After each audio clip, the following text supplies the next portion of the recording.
শিৱসাগৰত মানৱতাৰ সুন্দৰ নিদৰ্শন মুছলমান যুৱকে মুখাগ্নি কৰিলে হিন্দু বৃদ্ধাক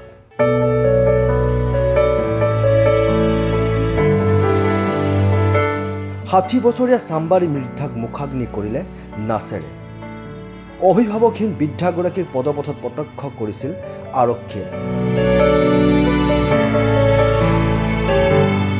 তাৰ পাছতে বিগত 2023 বৰ্ষত স্বেচ্ছাসেৱী সংগঠন এটাক সমজাই দিছিল বৃদ্ধাগৰাকীক মানসিক বিকাৰগ্ৰস্ত চাম্বাৰী বৃদ্ধাক দীৰ্ঘদিনে চিকিৎসা সেৱা আগবঢ়াই আহিছিল সংগঠনটোৱে কিন্তু অৱশেষত শিৱসাগৰৰ অসামৰিক চিকিৎসালয়ৰ শেষ নিশ্বাস ত্যাগ কৰে বৃদ্ধাগৰাকীয়ে আৰু সম্পূৰ্ণ হিন্দু ৰীতি নীতিৰে বিদায় জনালে মুছলমান যুৱক নাছেৰে শান্তি সম্প্ৰীতি আৰু ধৰ্মীয় সংকীৰ্ণতাৰ ঊৰ্ধত যেন শিৱসাগৰ সদায় ব্যতিক্ৰম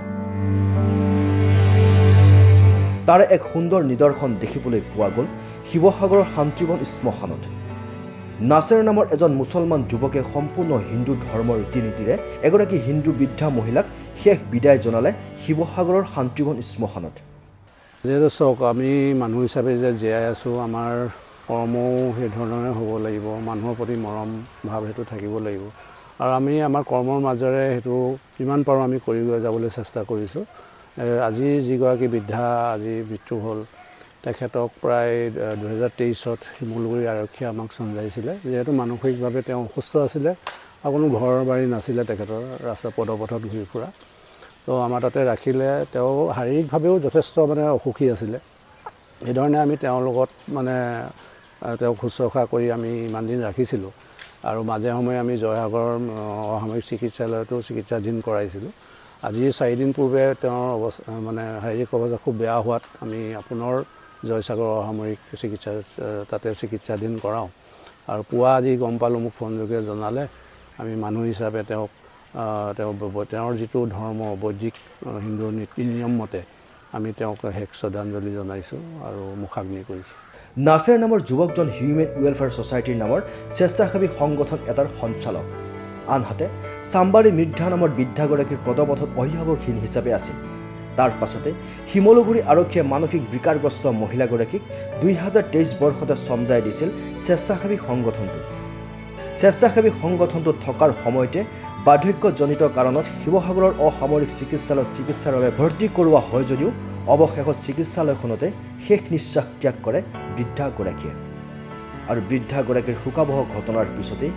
নাছেৰে যি পদক্ষেপ ল'লে তাক লৈ বিশেষভাৱে শলাগ ল'লে স্থানীয় ৰাইজে যে নাছিৰ খান দেৱে ইয়াৰ পূৰ্বেও তেখেত যিহেতু এগৰাকী ইছলাম ধৰ্মীয় ব্যক্তি আৰু আমি যিহেতু সমাজ পাতি আছোঁ সমাজৰ ৰীতি নীতিৰ মাজেৰে তেখেতে আগতেও তেনেকৈ আমাৰ এই সংস্থাপন কেন্দ্ৰত মৃত্যু হোৱা মহিলা হওক পুৰুষকো তেখেতে মুখাগ্নি কৰি বিদায় দিয়াৰ আমি প্ৰায়ে দেখোঁ আমাৰ জয়সাগৰ অসামৰিক চিকিৎসালয়ত তেখেতক শাৰীৰিক অসুস্থতাৰ কাৰণে ভৰ্তি কৰোৱা হৈছিলে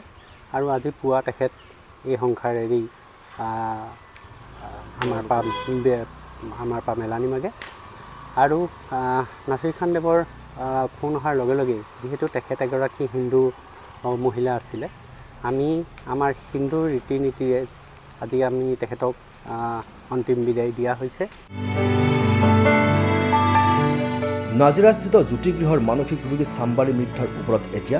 মানৱীয় দৃষ্টিকোণৰ পৰা নাছেৰে যি পদক্ষেপ ল'লে যাক লৈ এতিয়া দৃষ্টি নিবদ্ধ হৈছে সকলোৰে শিৱসাগৰৰ পৰা Keshab Parikar report nation any